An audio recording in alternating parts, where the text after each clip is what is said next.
Pages and Pods presents The Immortality Key, The Secret History of the Religion with No Name by Brian C.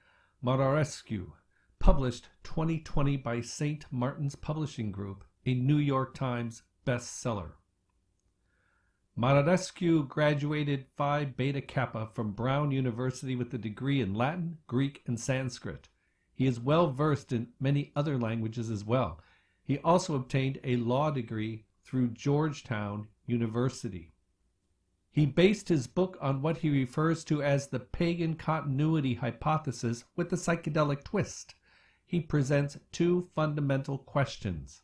1. Before the rise of Christianity, did the ancient Greeks consume a secret psychedelic sacrament during their most famous and well-attended religious rituals? 2. Did the ancient Greeks pass a version of their sacrament along to the earliest Greek-speaking Christians, for who the original Holy Communion was, in fact, a psychedelic Eucharist? Muraresku was influenced by the book titled The Road to Eleusis, first published in 1978 by R. Gordon Wasson, Albert Hoffman, and Carl A. P. Ruck.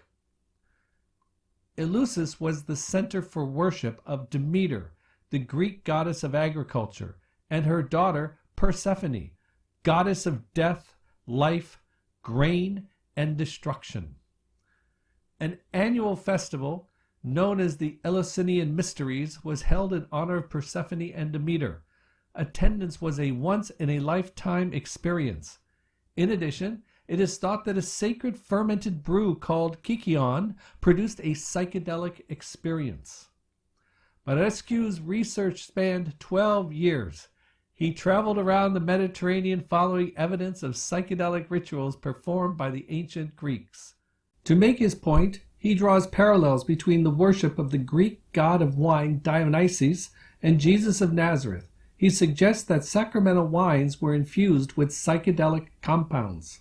As a linguist, he correlates verses in ancient texts that refer to the use of mind-expanding intoxicants.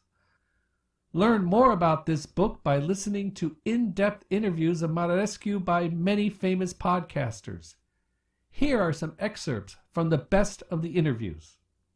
But that said, he makes very interesting claims. For example, like in 1 Corinthians 22, there's this interesting line where he says about that we preach Christ crucified is a skandalon for the Jews and a folly for the Greeks. And skandalon in Greek means like a bolt or a snare, like a trap.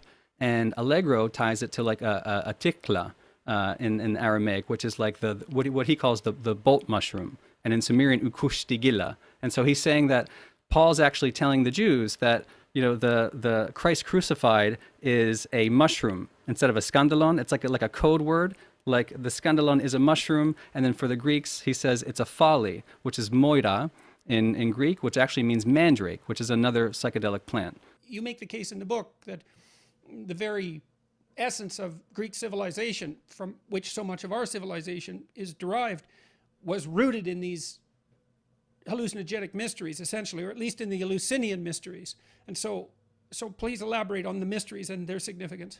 So we say the ancient mysteries. There were lots of mysteries in the ancient world. The mysteries of Eleusis, the mysteries of Dionysus, the mysteries of Isis and Osiris. But Eleusis, which today is this relatively small town of only about 30,000 people, 13 miles northwest of Athens, for about 2,000 years, it was kind of the epicenter of the Mediterranean spiritual universe.